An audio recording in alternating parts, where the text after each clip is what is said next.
यहाँ पर हम बात करते हैं LED destination board. LED destination board क्या होता है? तो एलईडी क्या होता है? लाइट इमिशिंग डायोड होता है एलईडी। यह एक इलेक्ट्रॉनिक्स डिवाइस है जिसके दो टर्मिनल होते हैं। इन दोनों टर्मिनलों पर डीसी पावर सप्लाई देने पर प्रकाश उत्सर्जन होता है और इसी इलेक्ट्रॉनिक्स डिवाइस का उपयोग करके एलईडी डेस्टिनेशन बोर्ड बनाया जा रहा है और तथा पैसेंजर ट्रेन में लगाया जा रहा है। एलईडी बोर्ड डेस्टिनेशन की मुख्य बातें क्या हैं? एलईडी की डेस्टिनेशन बोर्ड पैसेंजर की सुविधा के लिए लगाई गई है। यह बोर्ड रात के अंधेरे में स्पष्ट रूप से दिखाई देती है। यह board micro processor control board है जिसमें डिस्प्ले के दौरान त्रुटि होने की कोई संभावना नहीं होती है तथा इस सिस्टम में कम बिजली खपत होती है। इस बोर्ड के द्वारा पैसेंजर को प्रारंभिक स्टेशन, गंतव्य स्टेशन तथा ट्रेन नंबर स्पष्ट रूप से दिखाई देती है, जबकि पारंपरिक लकड़ी के बोर्ड पर स्पष्ट रूप से दिखाई नहीं देती, जिससे पैसेंजर को असुविधा होती है। रेलवे बोर्ड ने सभी रेलवे को एक निर्धारित संख्या में कोचों में एलईडी डेस्टिनेशन बोर्ड लगाने के निर्देश दिए हैं, जिसकी स्वीकृति रोलिंग स्टॉक प्रोग्राम करेज के तहत किए गए हैं, जिसका उल्लेख पिंक बुक 2010-11 में भी किया गया है। एलईडी डेस्टिनेशन बोर्ड का स्पेसिफिकेशन नंबर दिया गया है। आरसीएफ एवं आईसीएफ के द्वारा भी नए कोचों में एलईडी डेस्टिनेशन बोर्ड लगाने की योजना है। फिर हम देखें wheel impact load detector. Wheel impact load detector क्या होता है? यह रेल इंफ्रास्ट्रक्चर की संरक्षा हेतु बनाई गई एक विशेष प्रकार की इलेक्ट्रोमैकेनिकल डिवाइस है। Wheel impact load detector locomotive, coaching stock और गुड्स स्टॉक के व्हील द्वारा उत्पन्न हाई इम्पैक्ट को लगातार सही रूप से दक्षतापूर्वक जांच करता है। हाई इम्पैक्ट से 25 हॉर्स पावर शक्ति उत्सर्जन होने से ट्रैक, बेलास्ट एवं पुल को क्षति पहुंचती है। साथ ही साथ वाहन के कंपोनेंट में भी क्षतिग्रस्त हो जाते हैं जो दुर्घटना का कारण बनते हैं। ऐसी इम्पैक्ट लगातार दोहराई जाने पर रेल फ्रैक्चर हो जाते हैं। इस सिस्टम से हाई इम्पैक्ट को डिटेक्ट करके भविष्य में होने वाली दुर्घटना से बचा जा सकता है, जैसे flat wheel, skidded wheel, shelled tread से उत्पन्न हुई हाई इम्पैक्ट को समय पर पकड़ा जा सकता है तथा इन दोषों से उत्पन्न होने वाली दुर्घटना से बचा जा सकता है। जिन रेल ट्रैक के पास व्हील इम्पैक्ट लोड डिटेक्टर नहीं लगाए गए हैं, वहां पर अनडिटेक्टेड व्हील हजारों मील ट्रैक को क्षतिग्रस्त कर सकता है एवं दुर्घटना हो सकता है। Wheel equipment load detector network के माध्यम से हॉट बॉक्स, जले हुए जनरल, ब्रेक रैगिंग डैमेज और टूटा हुआ पहिया और पहिए को पकड़ा जाता है, इसे कंट्रोल किया जाता है। स्ट्रेन गेज लोड सर्किट की सीरीज पर आधारित यह wheel impact load detector rail के न्यूट्रल एक्सिस से माइक्रो वेल्डेड करके फिट किया गया है, जिसके फलस्वरूप इंस्ट्रूमेंटल जोन तैयार होते हैं तथा रेल के इंस्ट्रूमेंटल जोन से गुजरने वाले ट्रेन का प्रत्येक व्हील द्वारा उत्पन्न वर्टिकल फोर्स की माप किया जाता है। नेक्स्ट हम देखें, नेक्स्ट है हमारे पास में on board house keeping services. On board house keeping services क्या होती है? यह यांत्रिक विभाग द्वारा प्रदान की जाने वाली एक यात्री सेवा है जिसका उद्देश्य रनिंग मेल, एक्सप्रेस ट्रेन, सवारी गाड़ी में प्राइवेट एजेंसी के माध्यम से रिजर्व श्रेणी के कोचों में साफ सफाई, स्वस्थ वातावरण बनाए रखना। इस कार्य को क्रियान्वित करने के लिए two packet system of tendering का उपयोग किया गया है, जिसका न्यूनतम कॉन्ट्रैक्ट की अवधि 3 वर्ष का होगा। On board house keeping services की मुख्य बातें क्या हैं? कुल वही यात्रा वापसी यात्रा का समय 16 घंटे से कम नहीं होना चाहिए।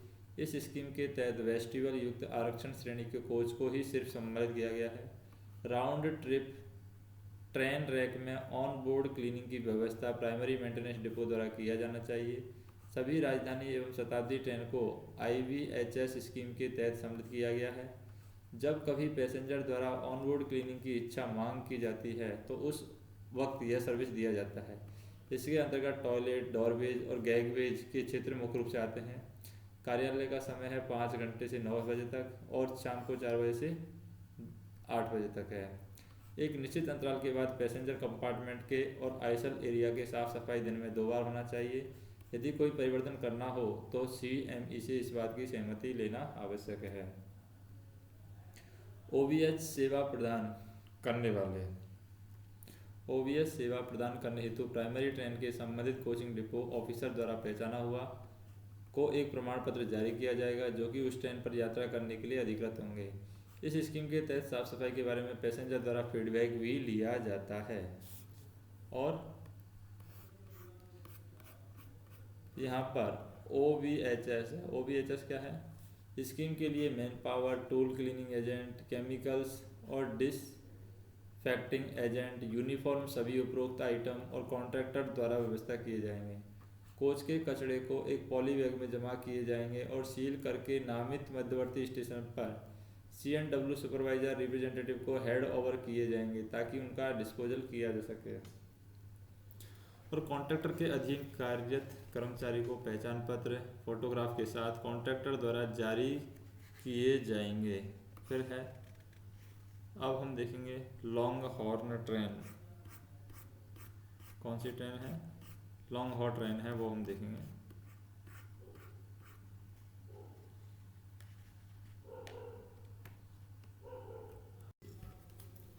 बात करते हैं हम यहाँ पर लॉन्ग हॉल ट्रेन की बात करते हैं। लॉन्ग हॉल ट्रेन है, इसका विषय क्या है लॉन्ग हॉल ट्रेन का, और क्या इस लॉन्ग हॉल ट्रेन में बताया गया है। तो विषय की बात करें लॉन्ग हॉल ट्रेन की, तो मध्य रेल पर लॉन्ग हॉल ट्रेन चलाने के लिए यहाँ पर संयुक्त प्रक्रिया आदेश दिया जाता है।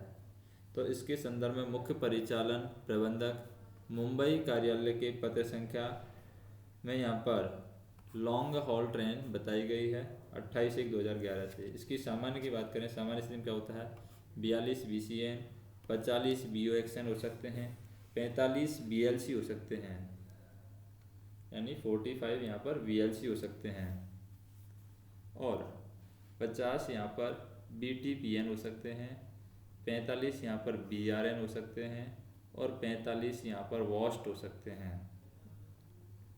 तो सभी विभिन्न प्रकार के स्टॉक को मिलाकर के मध्य रेल पर खाली लोडेड लॉग हॉल रैकों को चलाने के लिए दो अलग अलग रैकों को मिलाकर के लॉग हॉल चलना प्रस्तावित है, जिससे निम्नलिखित का मिलाप होता है। जैसे कि 2 लोडेड रैक है और 2 खाली रैक हो सकते हैं, 1 लोडेड और 1 खाली रैक हो सकती है। जैसे हम बात करें मध्य रेल के DC सेक्शन मुंबई मंडल का घाट सेक्शन कौन सा है? कसारा, इगतपुरी और करजत और लोनावाला, ये घाट सेक्शन है। कसारा, इगतपुरी, करजत और लोनावाला। नागपुर मंडल की बात करें, नागपुर मंडल का है धाराकोय, मरमजरी और तीगांव और चिचौंदा को छोड़कर के सभी सेक्शनों में लॉन्ग हॉल ट्रेन चलेगी। लॉन्ग हॉल गाड़ियाँ मारुति इस नाम से चलेगी, जो गाड़ी संख्या के पहले यह शब्द लगाया जाएगा। स्टेशन मास्टर पास वाले स्टेशन से लाइन क्लियर पूछने से पहले लॉन्ग हॉल के बारे में उल्लेख करेगा, और कंट्रोल चार्ट पर भी सेक्शन कंट्रोल द्वारा इसका उल्लेख किया जाएगा। कैरेज एंड वैगन के बारे में बात करते हैं। कैरेज एंड वैगन में क्या होता है? 2 रैकों को मिलाकर के लॉन्ग हॉल गाड़ी के लिए 2 अलग अलग वैध PC को मिलाकर के एक गाड़ी यहाँ पर होगी। इन गाड़ियों के सुरक्षित परिचालन के लिए C&W कर्मचारी अलग एयर प्रेशर कंटिन्यूटी प्रमाण पत्र जारी करेंगे, और यह परीक्षण गाड़ी प्रस्थान के पूर्व किया जाएगा। लॉन्ग हॉल गाड़ियों के लिए प्रस्थान के समय कम से कम 95% ब्रेक पावर एवं चलते समय 90% ब्रेक पावर होनी चाहिए। सवारी और माल डिब्बा कर्मचारी CBC की योग्य लॉकिंग जांच करेंगे। गाड़ी प्रस्थान से पूर्व इंजन में कम से कम BP प्रेशर 5 kg/cm² और ब्रेक यान में 4.6 kg/cm² होना चाहिए। यदि लोको पिछले ब्रेक यान में 4.6 kg/cm² प्रेशर बनाने में असमर्थ रहा, तो पिछले ब्रेक यान में 4.4 kg/cm² प्रेशर आने पर लोड को चलाने की अनुमति दी जाएगी, और उस समय गाड़ी की गति 45 kmph होगी, जिसमें गाड़ी नियंत्रण में सुविधा रहे। यदि 8 पहिया ब्रेक यान उपलब्ध हो तो खाली रैकों के बीच लगाया जाए, लेकिन यदि दोनों ब्रेक यान चौपहिया हैं तो गाड़ी के अंत में जोड़े जाएं। फिर हम बात करते हैं इसकी मारुति के लोको पायलट एवं गार्ड के पास क्या होता है, हॉर्स पाइप, नकल पिन, पाइप स्पेनर, हैमर और यहाँ पर क्या है, चीजल आदि उपकरण होने चाहिए। इनकी आपूर्ति सवारी एवं माल डिब्बा कर्मचारियों के द्वारा की जाएगी। लॉन्ग हॉल गाड़ियों में हॉट एक्सल, फ्लैट टायर आदि के कारण वैगन को अलग करना ही, यहाँ पर क्या है, वैगन को अलग करना हो तो मंडल द्वारा सामान्य एवं सहायक नियमों के आधार पर कार्यवाही की जाएगी। फिर बात करते हैं लॉकों की। लॉकों की बात करते हैं। यहाँ पर लॉन्ग हॉल गाड़ियों के लिए WDG 3A, WAG 5, WAG 9 के मेल्टिंग यानी मल्टीपल लॉकों उपयोग किए जाएंगे। तो हम कैसे करेंगे, खाली रैक के पीछे अकेला WDG 3A या WAG 5 या WAG 9 7 है लॉको, और लोडेड रैक के पीछे मल्टीपल यूनिट वाले WDG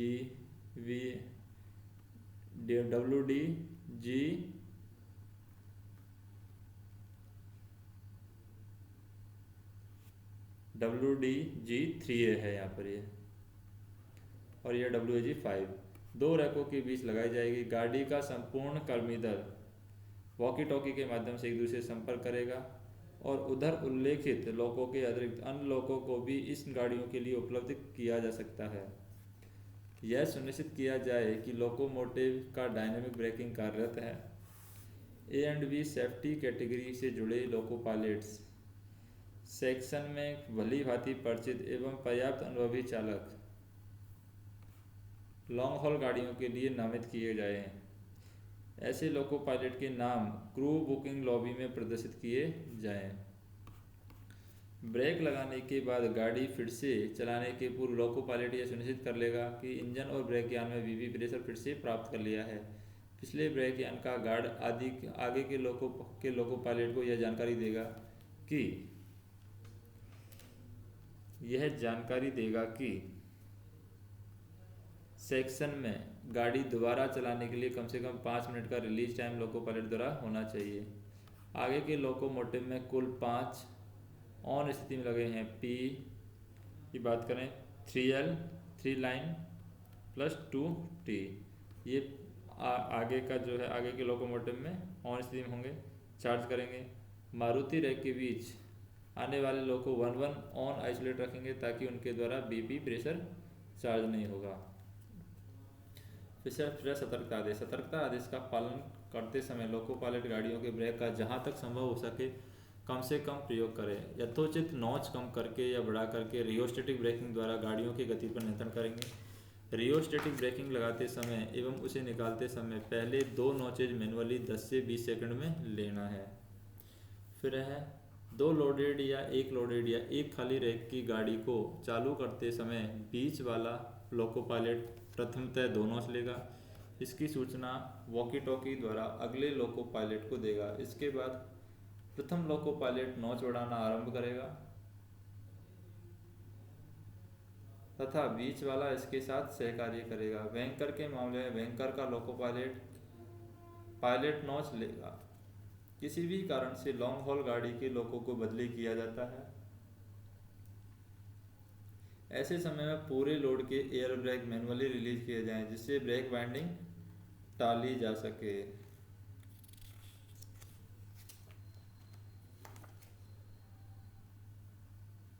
नेक्स्ट हम देखें, इसके बारे में देखेंगे, अब संचार व्यवस्था के बारे में देखेंगे।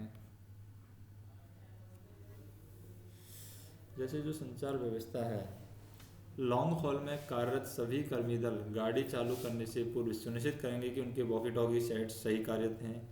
लॉन्ग हॉल गाड़ी में आगे से पीछे तक संचार है स्मूथ हो रहा है, वे वॉकी टॉकी का प्रयोग कर सिग्नलों का आदान प्रदान करने के लिए कर सकते हैं।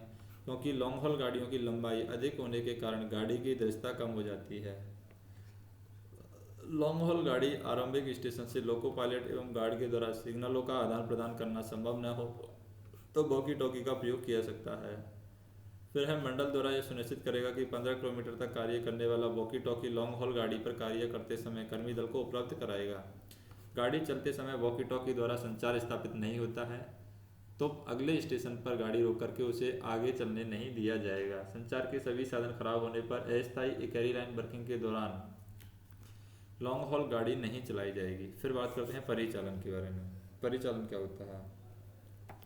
लॉन्ग हॉल गाड़ी एक ही लाइन क्लियर पर चलाई जाती है।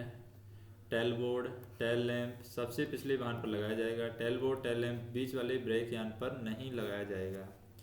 एयर प्रेशर प्रथम लोको द्वारा निर्माण किया जाएगा। बीच वाले या बैंकर लोको बीपी चार्ज नहीं करेगा। प्रथम लोको का लोको पायलट ही गाड़ी में ब्रेक लगाएगा और बीच वाले बैंकर लोको के लोको पायलट प्रथम लोको पायलट द्वारा ब्रेक लगाने पर अपना लोको आइडल पर लाएंगे। लोडेड लॉन्ग हॉल मारुति की अधिकतम गति 55 किलोमीटर पर आवर और खाली लॉन्ग हॉल स्टॉक लोको की बुक्ड गति के अनुसार होगी, बशर्ते उस समय लागू सभी प्रतिबंधों का पालन किया जाएगा। बीच वाले या बैंकर लोको के लोको पायलट गाड़ी को प्रथम लोको के लोको पायलट से समन्वय रखते हुए उसकी आवश्यकता के अनुसार लोड को ढकेलेंगे। अंतिम ब्रेक यान का गार्ड लॉन्ग हॉल का प्रभारी होगा, तथापि बीच वाले ब्रेक यान में भी गार्ड को रखा जाएगा। लॉन्ग हॉल गाड़ी का गार्ड गाड़ी की सेटिंग के उपरांत गाड़ी स्टेबल किए जाने पर पिछले हिस्से को रोल डाउन होने से बचाने के लिए गाड़ी की सुरक्षा हैंड ब्रेक लगा करके सुरक्षित या सुनिश्चित करेगा। फिर हम देखें जैसे गाड़ी का गार्ड क्या करता है? गाड़ी का गार्ड वॉकी टॉकी पर लोको पायलट के साथ गति प्रतिबंध पार करने की सूचना एवं क्रॉस ओवर पार करने की सूचना देगा। लॉन्ग हॉल गाड़ी मेल एक्सप्रेस गाड़ियों के समय 45 मिनट के अंतराल में चलाई जाएंगी ताकि मेल एक्सप्रेस गाड़ियों के समय संचालन पर उसका प्रभाव न पड़े। जहां तक संभव हो सेक्शन क्लियर या सेक्शन कंट्रोलर लॉन्ग हॉल गाड़ियों को थ्रू लाइन क्लियर दे सकता है ताकि पिछली गाड़ियों की रुकावट को टाला जा सकता है।